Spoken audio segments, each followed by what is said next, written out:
Excel Language School. A real passion for learning.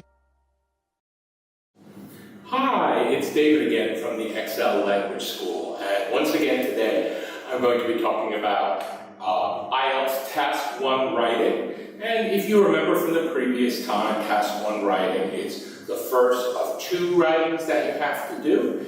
And it's about 1/3 of your grade, and we recommend that you take about 20 minutes to work on it.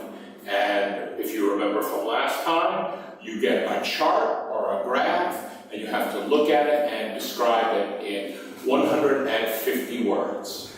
Now, I gave this essay a 6.5, and I thought it was a good essay, but the student made a mistake in that the essay was too long. It was about 200 words.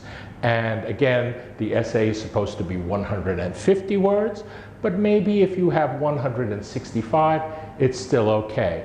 But 200 is way too long. If you write 200 words, first of all, you will get a lower score, and second of all, you will have less time to write the other essay, which is really more important and gets you a higher score.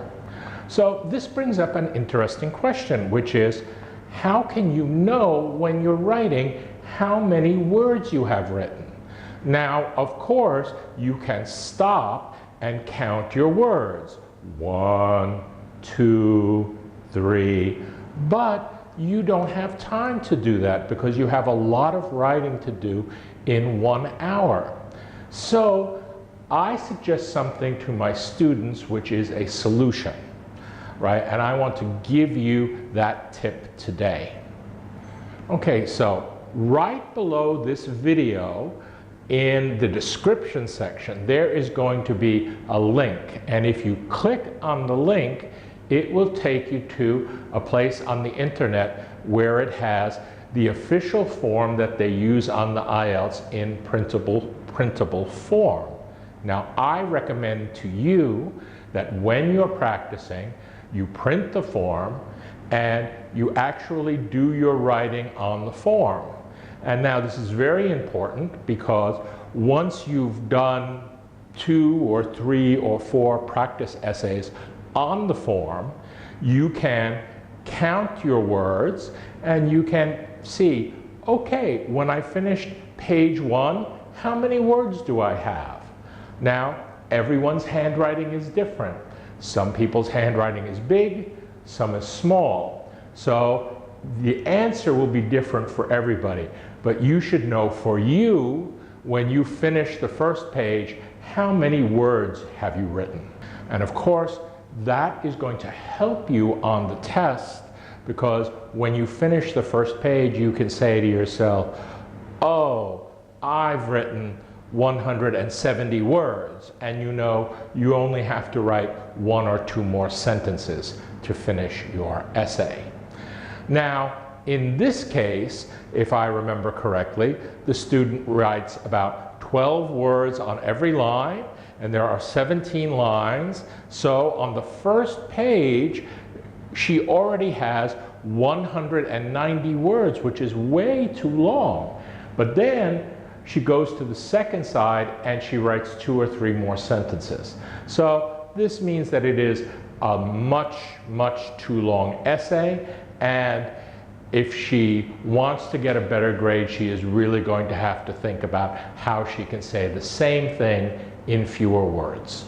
Okay, and you will see the student starts the essay by using the words, the given graph. Now, I think maybe in a previous video, I might have talked about this phrase, the given graph, which a lot of students like to use, but I don't understand, especially the word given. You can say the same thing if you just say the graph or this graph or perhaps this line graph.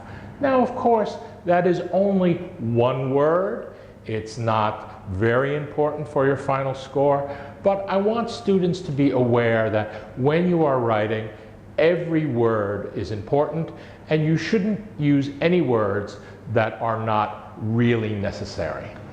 Okay, and I felt the student's opening paragraph was very good, and the good writing continues into the second paragraph, but you'll see on the first line of the second paragraph, the student misspells the name of the city, Seattle. Now, of course, for the IELTS, you don't have to memorize the spellings of all American cities. But in this case, the student had the name of the American city written on the question, on the graphic. And so the problem was that the student didn't copy it correctly. And that is the sort of careless error that people make when they feel pressure. So remember, on the IELTS, you're going to copy certain information off the graphic and just make sure that you copy it correctly.